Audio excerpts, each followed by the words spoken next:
¿Y qué es el Vastu Shastra? Acá tiene un poquito la definición.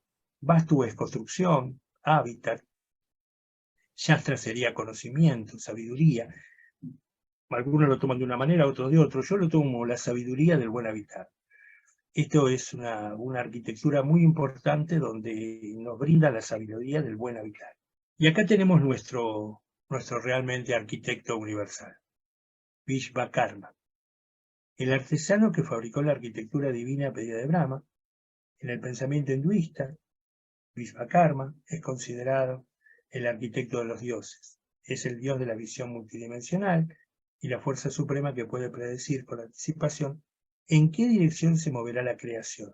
Volvemos a decir, yo se los he mostrado desde algo muy básico. Esto no es, o sea, desde algo muy básico porque es entendible, es bioarquitectura, es bioclimático, sabemos dónde sale el sol, dónde va el sol, los espacios libres. Pero de alguna manera, bajo estas indicaciones, comenzó un poco todo este proceso de diseño tan interesante y muy bueno y muy sano para todos nosotros. Se lo describe como el señor de las artes, ejecutor de 1000 artesanías, el carpintero de los dioses, el más eminente de los artesanos. Es considerado el obrero supremo. Tiene corona, joyas de oro y 4 manos que sostienen un bote de agua, un escrito, un lazo y herramientas de artesano. Y ahí entro en algo que por alguno de los principios, por ejemplo, uno de los principios es el ingreso, tiene que ser lo más amplio posible, si puede ser una doble puerta mejor. Y aquí arranca un poquito lo creativo, lo metafísico, lo real, que son los elementos, los 5 elementos: tierra, agua, fuego, aire y éter. Estos 5 elementos están en la arquitectura del Vastu, y ahora sí entramos en un proceso más espiritual, más de conocimiento, y real, absolutamente real. Los 5 elementos deben estar en un hogar para hacerlo vibrar y llenarlo de energía positiva. Los 5 elementos están también en el cuerpo humano. Si una casa está orientada según los 5 elementos, las corrientes energéticas de cuantos viven en ella gozarán de buena salud y belleza. Esto que de alguna manera me lleva a los gunas, de alguna manera, significa cualidad, atributo, modo, se entiende también como hebra. Un poco hoy la física cuántica nos habla del tejido, de alguna manera, del universo.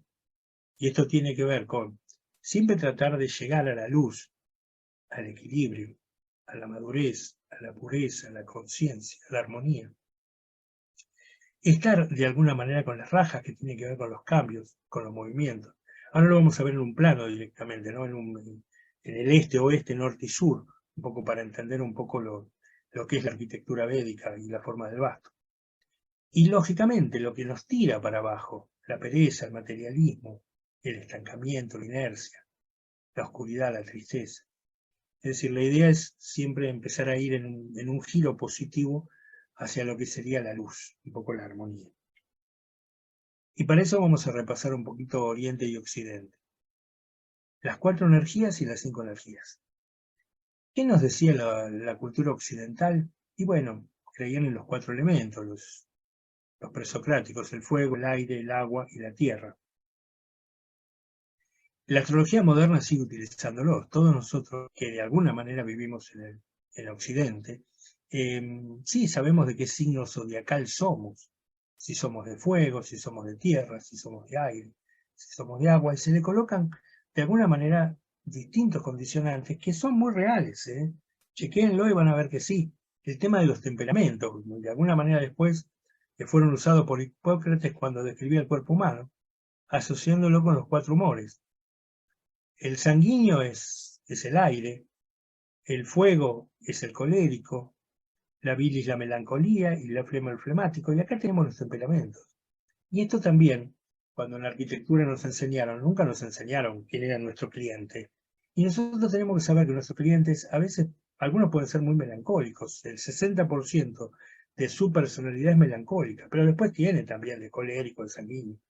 Otros, en cambio, pueden ser coléricos terriblemente, entonces se pelean más, son energéticos, resolutivos. Otros son más optimistas, más atentos. Este tipo de energías también obviamente las manejó Oriente de alguna manera, tanto con el tema de la arquitectura china como de la India. En el caso de la India, que es lo que nosotros nos ocupó hoy en la charla, ha añadido un quinto elemento que es el espacio. Entonces, de alguna manera tenemos los 4 elementos en planta, ahora después vamos a ir a la planta directamente, y el espacio en el centro. Esto que hablamos un poquito del Brahmastán. China, en cambio, coloca un elemento distinto y que tiene que ver con la medicina china, como nosotros tenemos la alimentación ayurveda: el agua, la madera, el fuego, la tierra y el metal. Volviendo a esto, y en este viaje de la vida de atarnos o liberarnos, el complejo viaje de la vida tiene el potencial de atarnos, pero también de liberarnos. Y para navegar por esta doble naturaleza de la existencia, vamos a llegar justamente a lo que son los gunas que están aquí debajo. Entonces, en una planta de arquitectura, en un departamento, en algo, nosotros podemos empezar a saber que empiezan a existir este tipo de identificar en un espacio el funcionamiento de los gunas. La palabra guna se traduce literalmente como hebra o fibra, es como los hilos de la ropa. Los gunas están entretejidos para formar el universo objetivo. Hoy en día la física cuántica nos lo muestra justamente como el universo de cuerdas, ¿no?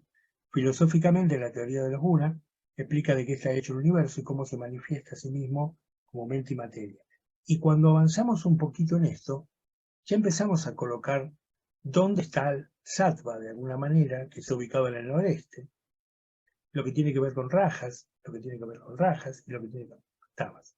Este es un poco el cuadrado mandálico, donde vamos un poquito a acercarnos a las gunas. Pero lo más importante para los practicantes de yoga es que la conciencia de los gunas nos dice: sí, estamos avanzando realmente en la vida. El sattva, aspecto sádvico, es el positivo y se encuentra en la esquina noreste. Volvemos de nuevo a ese plano que estuvimos viendo. Si estamos caminando en círculo, están las rajas, de alguna manera en un lado y en el otro, que pueden oscilar entre positivo y negativo. Y si perdemos un poquito el rumbo, o algún amigo nuestro lo tiene, el aspecto tamásico es el negativo y se encuentra en el suroeste. En esta concepción, de alguna manera, de la arquitectura védica. Y si vamos un poquito a la dirección predominante, de alguna manera, del hombre cósmico, que es el noreste, el sureste, de alguna manera empezamos a tener acá. Esto me hace acordar que en el centro justamente no poner nada. Aquí se muestran las 8 direcciones y los 3 gunas, ilustrando los aspectos positivos y negativos de cada dirección en el plano del lugar. Porque además el color, de alguna manera, también empieza a tener 2 más, el color empieza a tener 2 más, y a cada uno de estos se le coloca una condicionante, ¿no? En el transcurso de la vida y con el conocimiento, una persona debería procurar trasladarse desde una posición destructiva a una de armonía e interacción cósmica para llegar así a un estado mental más elevado. Es lo que en general estamos haciendo casi todos, en especial los que estamos en una charla de este tipo del Vastu. La demás gente no, porque ni se entera de estas cosas. Ni tampoco las va a percibir ni las va a practicar, ¿eh? Obvio, no los que estamos acá, sino realmente la mayoría de la gente. La esquina noreste representa ese estado, es el área más fuerte y positiva.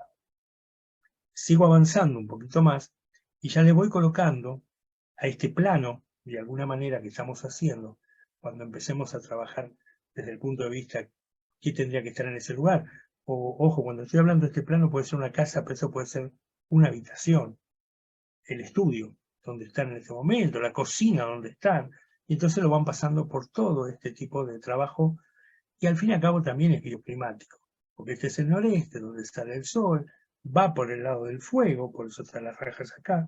Estoy hablando de Oriente y estoy hablando del hemisferio norte, obviamente, y después se oculta justamente por acá. Estoy hablando de todo este lugar de la energía, ¿no? Entonces, de alguna manera acá tenemos el elemento fuego, el elemento agua, el elemento aire, el elemento tierra, y lo que se recomienda en cada uno de los lugares. En especial este es un lugar donde, el del suroeste, donde, bueno, estancamiento, materialismo, pereza, inercia, tristeza. Es el lugar de acumulación. De alguna manera se dice: si tenemos que poner una planta de gran porte, lo ponemos de ese lado. Si tenemos que poner un placar, algo pesado, lo ponemos de ese lado. Yo generalmente digo, bueno, pongamos el garage de última, el auto de ese lado. Según los filósofos hindúes, la materia o sustancia tiene 3 cualidades o atributos fundamentales, que son el sattva, rajas y el tamas. Y cada uno de estos tiene propiedades que están colocados de acuerdo a una orientación. Pero esto va un poquito más. Ya con esto tengo mucho más, ahora pongo un poquito más, pero cualquier cosita. Después dejo el dormitorio para después. En Vastu hay un fluido de energía que pasa por las gunas. Y entonces la energía fuerte la tenemos acá. Del noreste pasa por la guna y se acumula la energía, obviamente. Lo que los hablaba de la tarde, el sol, en ese lugar está bastante calentito a la tarde, en la India, en ese lugar donde nosotros vimos. Y por otro lado, el otro tipo de energía es del noreste al suroeste. Esta se utiliza muchísimo, en especial por el lugar de oración, de meditación, como lugar principal. Para comprender la naturaleza de estas tres cualidades hay que tener en cuenta que no es solo materia física. Existen también sustancia o materia espiritual, psicológica o mental. Para los grandes filósofos hindúes existen varios grados o planos de sustancia, y que coincido completamente y digo sí, es así, siendo la más densa la materia del mundo físico, que es un poco lo que yo estoy hablando, lo que estamos viendo. Lo otro es lo espiritual, lo fuerte, que también existe y vibra en cada uno de nuestros ambientes, justamente para lograr esto y llegar a este lugar fundamental. Completando un poco esta imagen, vamos a tener también que acá ya estamos colocando el hombre cósmico, estamos colocando las distintas energías del lugar, que tiene que ver con colores, trabajar colores de acuerdo al lugar en donde estamos. Esto no significa, yo he visto videos donde pintan una pared roja, la otra pared verde, la otra pared amarilla. No, no es para tanto. Es decir, como esto lo he dicho mucho, yo una de esas, un marco de cuadro en un determinado color, rojo, verde, y colocar el portarretrato de nosotros, o de la profesión, o de lo que queremos lograr en la vida, o de los hijos, o de los nietos, o de la pareja. Es decir, no es necesario pintar una pared, sí, puede ser un cortinado, puede ser un almohadón, algo que haga que ese lugar nos marque que existe esa energía, esta coincidencia con la energía prácticamente del universo, del planeta, del Sol. Acá lo tenemos más completo todavía, y acá iríamos un poquito